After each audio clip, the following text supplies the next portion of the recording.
Welcome, everyone, and thank you for attending this webinar today. I'm Zach Needles, Editor-in-Chief of Family Business Magazine.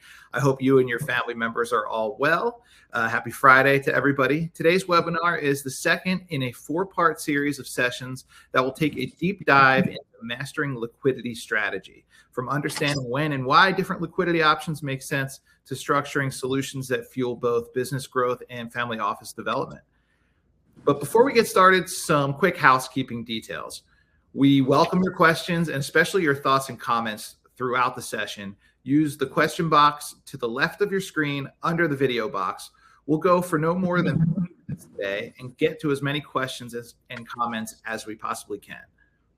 This is the third series of webinars that we've done with Interchange Capital partners Ami and Brian Baum, who have undergone their own generational transition and have used their experiences to inform the content of these sessions. Son Brian is now CEO and president of Interchange Capital Partners, and father Ami has stepped away from day-to-day operations to assume the role of executive chairman. So I'm going to get out of the way and get the show started here. Welcome, Ami and Brian.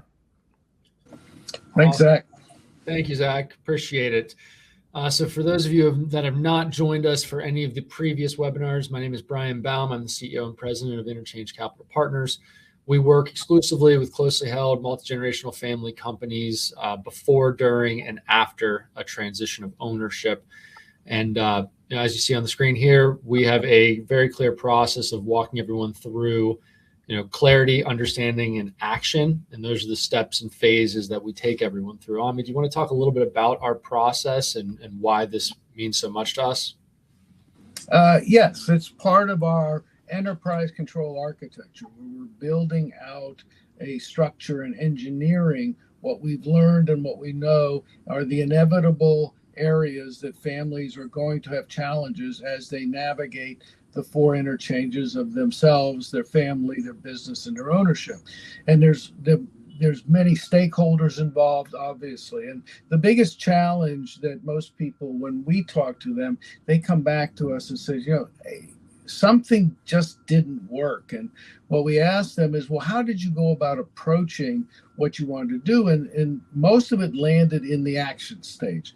And that makes a lot of sense because business owners and people that are very successful, they want to move into action, they want to solve problems. What we'd like to do, and we encourage and want to make sure, is that you take a step back and you get the clarity around where is it that you want to go, where does your family want to go, where are your employees, where do they want to go, the stakeholders, what's that future vision? And once we've got that clarity, then we can begin to model out and build out different types of understanding, because inevitably we're dealing in areas that most business owners may know about tangentially, but they certainly don't know about it in the kind of detail. And there's a lot of other advisors that are necessary that have to be coordinated around that. So once you've got the clarity, where do you want to be? What are the dangers you want to get rid of? What are the opportunities? What are your own strengths? Then we move into that understanding phase, making sure that everyone's on the same page. And then finally, then move forward with an action plan. So moving on with the focus for today. So I want to start with a question. So I wanted you to sit with this for a moment. What if liquidity didn't force you to choose? Most business owning families that we meet are stuck in this zero-sum framing. Either the business needs capital to grow, or the family needs distributions for lifestyle, for next generation needs, for planning. And then there's this growing conversation about building real family office infrastructure. When you look at just the operating cash balance, the number that everyone can see, it rarely feels like it's enough to do all three. So there's consistently these trade-offs that get made, and those trade-offs create tension. So here's an insight that changes this conversation. The operating cash balance is almost never the complete picture. Most business owning families are working from an incomplete map of their own capital. And when you see the full map, the question changes entirely. So today we're going to build that full map for you, and we're going to show you how to architect liquidity that actually serves all three goals simultaneously, not sequentially, not by choosing, simultaneously. So today we're going to cover three core areas. First, we're going to talk about the full family balance sheet method, how you see all 5 layers beyond just the capital that shows up in the business or the P&L. Second, we're going to talk through the 4 liquidity structure types that sophisticated families use in combination. And third, we're going to show you how to design what we call cash flow architecture, a system that routes capital to all your priorities by design, not by accident. Ami, do you want to take us through the first component of the full balance sheet method? Yes, and as Brian mentioned, the core problem, we see it all the time, that families are making major capital allocation decisions from that incomplete map that he talked about. So when you look at your P&L, for example, or even your business balance sheet, you're typically only seeing about 40%, maybe 50% of your total family capital, and sometimes less. The rest is sitting in structures that feel illiquid, they feel locked up, but that often have real activation potential. So the 5 layers of a full balance sheet, when we start with a family, before any of the recommendations, we must get that understanding and that clarity that we talked about. So the first layer is your operating business: cash flow, equity value, debt structure, capital needs. Most families know this layer really well. Layer 2 is real estate. Everything: business real estate, personal real estate, holding entities, vacation and investment properties. And again, most businesses, someone knows a lot about that. Then you have your third layer, which is your investment and retirement accounts, all your taxable brokerage accounts, IRAs, 401ks, deferred comp, any institutional investments that you may have. And then there are insurance structures. And this is the one that a lot of people don't focus on, don't look at. Your whole life cash value, your private placement life insurance, your irrevocable life insurance trust holdings. This layer surprises, as I mentioned, the families most often. The cash value is often deployable. Capital families have never been told about this or not sure how to be able to access that. And then the last one is non-core holdings, minority stakes in other businesses, family LP interests, as well as collectibles. And a bigger area over time is your intellectual property and how are you monetizing that. So and one additional piece that I just add in here that kind of pulls these 5 layers together is you may be sitting here thinking, well, I know of all those 5 layers. And you're probably right for yourself. But a missing piece is you may not know that 5 layers for all of your other family members. So whenever we're coming together to try to solve problems as a family unit, as shareholders, as owners, as business operators, and I'm sitting there and Ami's sitting across the table and we're having a major disagreement, well, the reason why him and I can cut through a lot of it is because I understand his balance sheet very, very well. He conversely understands my balance sheet really, really well. So when we get into these tension moments, we can work through that because we've finally understood why each of us is approaching things from different lenses. And that's an overarching theme that helps this full balance sheet method work really seamlessly together. Yeah, and there's no doubt that's part of that whole clarity understanding of where we all started from. So when you look at these 5 layers and you put them all together, then you will finally be able to get a much better total capital picture with that. But there's also what we call capital hiding in plain sight, or we call it lazy assets. Within those layers, there's categories of that are undeployed. They hold economic value, but it isn't actively serving any defined priority at all. It's not bad. It's just something that is not understood as well. So underperforming real estate with substantial equity doing nothing. And I'll give you an example with that. There's a family we're working with that finally realized that their active real estate wasn't giving them the kinds of returns that they thought they were. And so there was a decision made to potentially move towards a more passive aspect of that.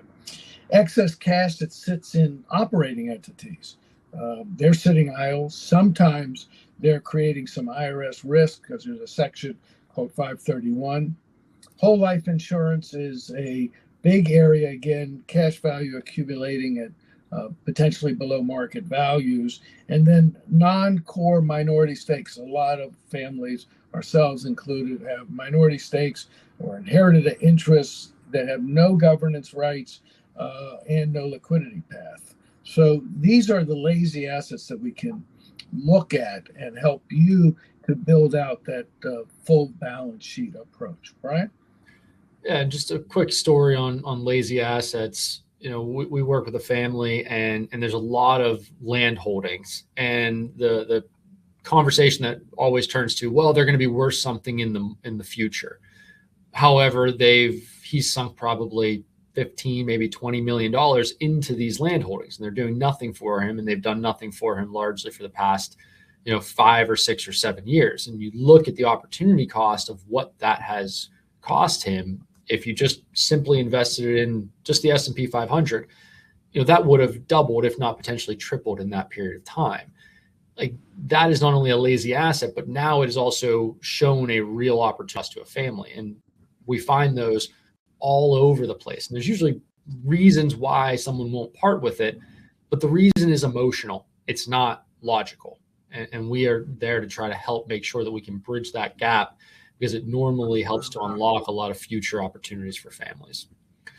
So moving on to the next section of our conversation, the 4 liquidity structure types. So most families default to 1 or 2 liquidity modes. They either wait for the cash to build up in the business, or they really consider it for a sale. But there really are 4 distinct types of liquidity structures. And what we really want you to think about is, how do you start using all of these in practice with your own family on a regular basis? So let's go through what each of them are for a moment. The first one is transaction liquidity.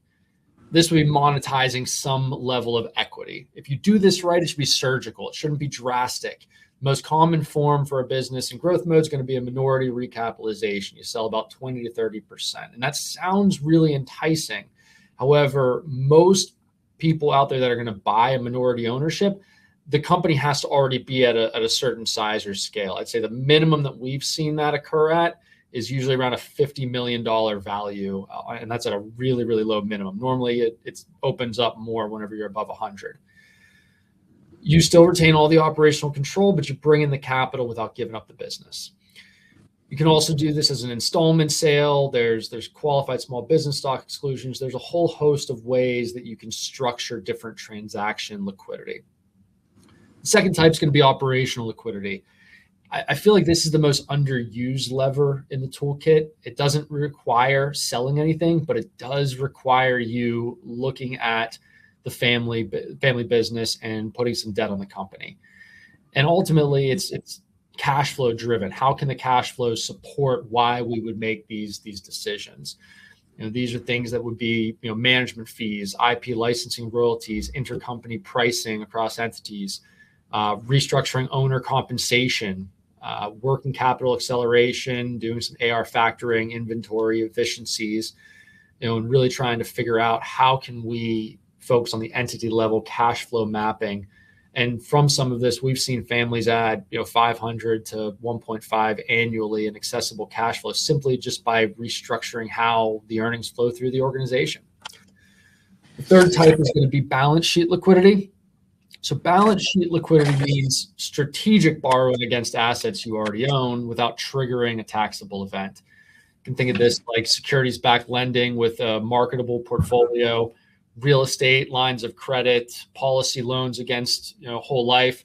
This is where dividend recaps would show up from a business perspective. I think the key with balance sheet liquidity is running the stress test to make sure that if things don't go the way that we anticipate, making sure that we don't kill the company or hurt the family irreversibly in the process. And then finally, you look at tax advantage liquidity. And this is probably the most structured, sophisticated layer. And it's really where liquidity meets estate planning and entity planning for families. So these are things that we're looking at in terms of, doing sales to intentionally defective grantor trusts, or, potentially we're selling things to a 678 trust. There could be charitable remainder or charitable lead trusts involved. There's routinely 1031 exchanges. There's strategies out there where if, husband and wife are married, husband's the one that owns the company, works there, but the wife works at home.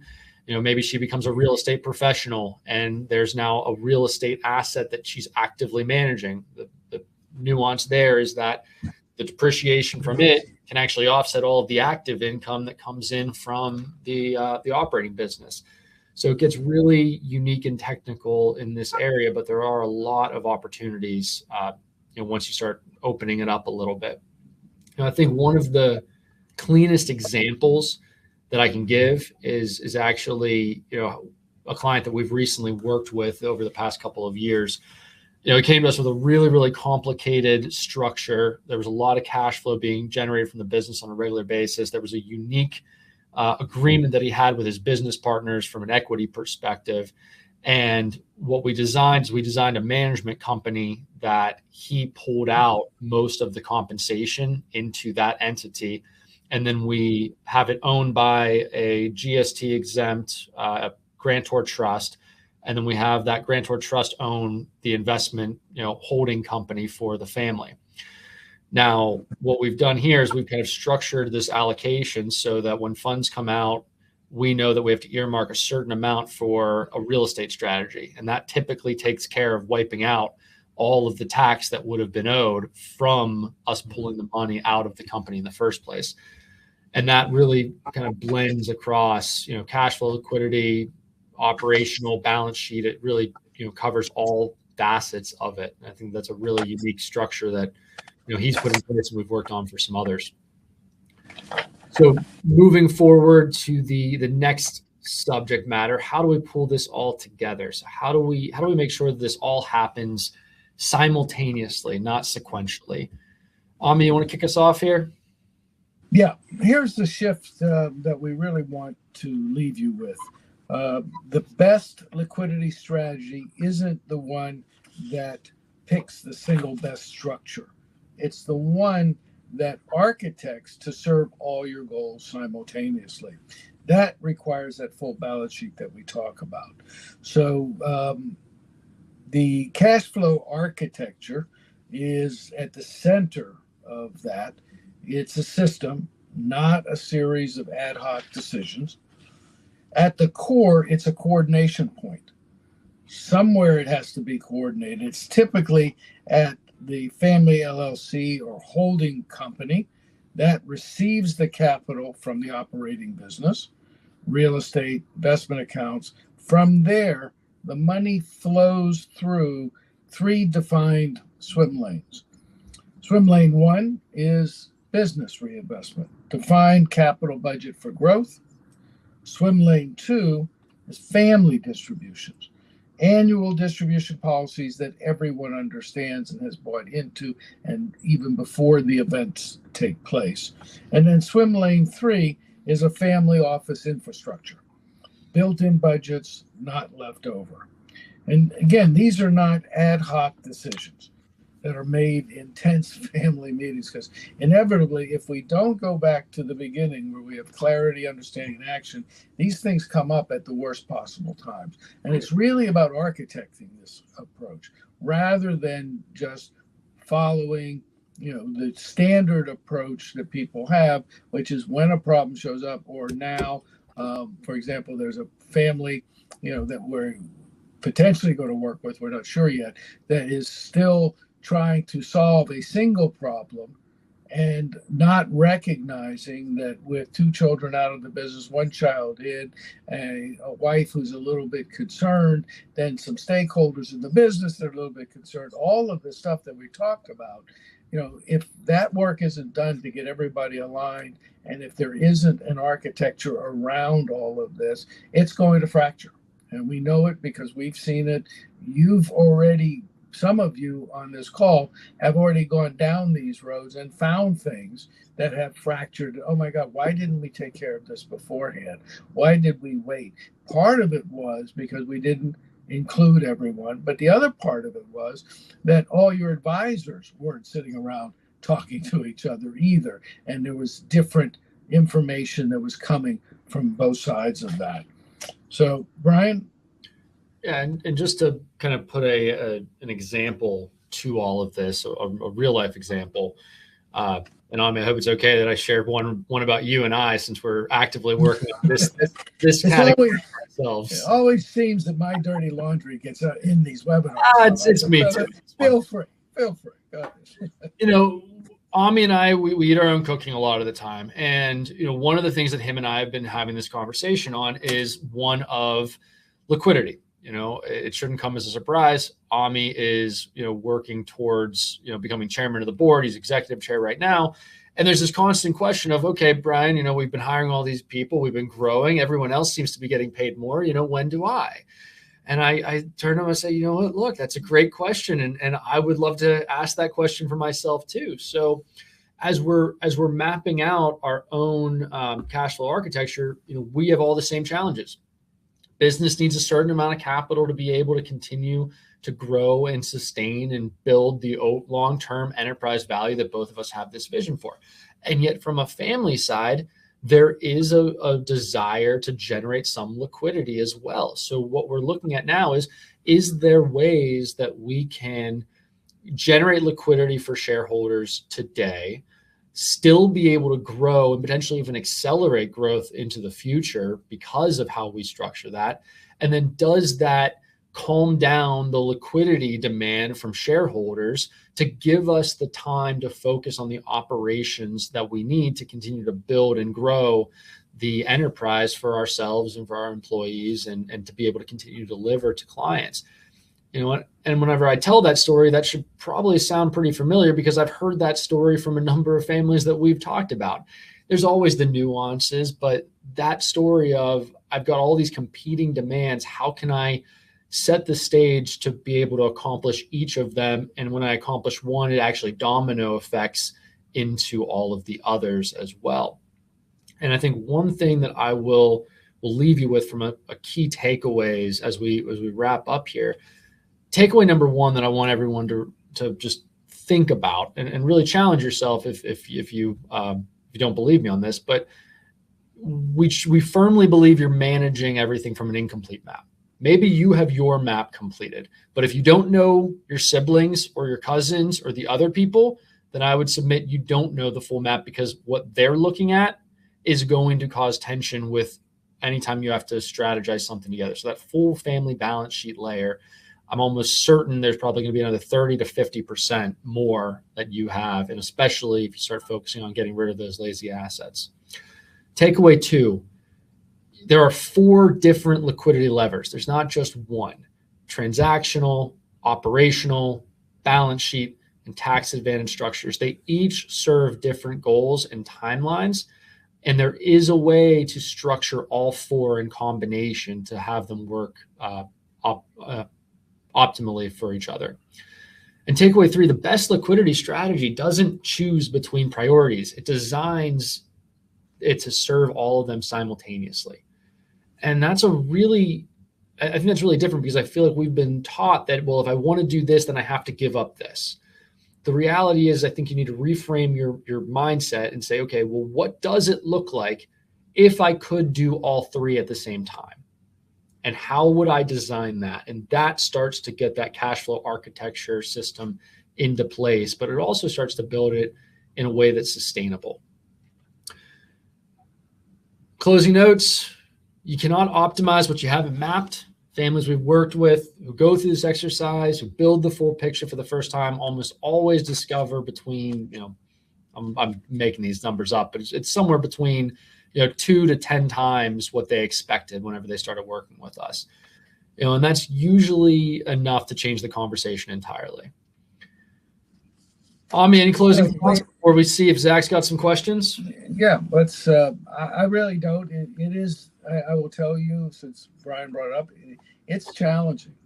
This area of liquidity is challenging, and part of it is the recognition that, as I am founding generation, and I've just turned 71, and I want to believe that I'm going to live for a long time, and all my doctors have said, you're fine, you're a great healthy specimen. I went through this Fountain Life program down in Naples, that did all this stuff, and I came out with a clean bill of health. The facts are I'm 71, and all my life the returns on my business, our business, has always been better than the market. So why bother? And now the new information is coming in is, well, because I would like to be able to do some other things, primarily in philanthropy. I would like to be able to build out even stronger our family foundation and do even more work inside of that. As some family member told me a long time ago, it's great that I have all this equity, but I can't do anything with it. And that's sort of where I am, is I've got all this equity and I know my kids and my wife and everything's going to be fine. I'm fine, but I still have some other ideas, and having the additional liquidity and looking at it through the lens of the cash flow architecture, looking at it through the lens of the full family balance sheet has helped me dramatically. And I know it's also helped Brian dramatically. So it's really important. It is challenging. And one of the other reasons why it was challenging is we had to revamp some of our outside advisors. They just, even for us, and we're, with it, we just changed accounting firms. We've changed our attorneys. We've changed a number of them because now we want them all working together collaboratively on what's for us, as well as for the family, for me personally, as well as the business and the other owners, that we have in the company. So, Zach, you got some questions? Excellent. Yes, I have one question with our final 3 minutes here that I think would be a good place to wrap up. What size family, and this is a viewer question, what size family balance sheet do you need to have to work this way, the way you guys are describing? We seem to have all of these problems, but I suspect we are too small to work with a family office model like Interchange. So I think it comes in a lot of different sizes. What we're talking about is size agnostic. Okay, like the concepts are what's important, and in this case, whatever size anyone is, you can apply these concepts and you can force your advisors to operate like this for you. I think that's probably the best way that I would put it on. Would you mention? Yeah, I think that's been there's a myth out there that you have to have a large amount of money before you can have a family office. And to Brian's point, first of all, family offices is a big white brushstroke to a lot of different things. The difference is architecture and design. The work that we are bringing to this webinar is work that can be done at any level. The questions become, do you have the engineering in place? Do you have the collaboration amongst the advisors? And most importantly, have you done the hard work to get the clarity for yourself, for your family, your business, and your ownership? And that tends to be where the problem is. It's not size. It's not willing or able to step back a little bit and say, well, what is it that everybody wants? Let's take a look at what the balance sheets look like for everyone. Let's model out this kind of work and then determine what the best course of action is for. So don't get hung up in, well, I'm not big enough for a family office. A family office is simply an entity that collaborates, that all sings from the same place and has the understanding of all the stakeholders involved. The best family offices do that. But even with the best family offices, as we've seen throughout the time, without the clarity, without the understanding, the action plans sometimes fall short. And one of the things that we're actively working on, because I think this is important since it's almost done, we're working on something actually with my younger brother right now that we're hoping can I don't know what exactly the word is, but give you a peek into your future. Yeah. Well, it's basically what it is. It's a fragility structure assessment that is being done out there, but more to come with that later, because again, we spent a lot of time with families, and these things are not if they're going to happen, it's when they're going to happen, and there's some very important proactivity that's available to help out. Yeah, exactly. That's what I was looking for. Excellent. Well, thank you both. Fantastic insights as always. To our viewers, if you're working on these issues that Ami and Brian were talking about, and again, regardless of where you are in terms of size or how far along you are in your journey as a family enterprise, I want to invite you to join us October 28th through the 30th for Transitions Fall 2026 at the Via Newport Beach, California.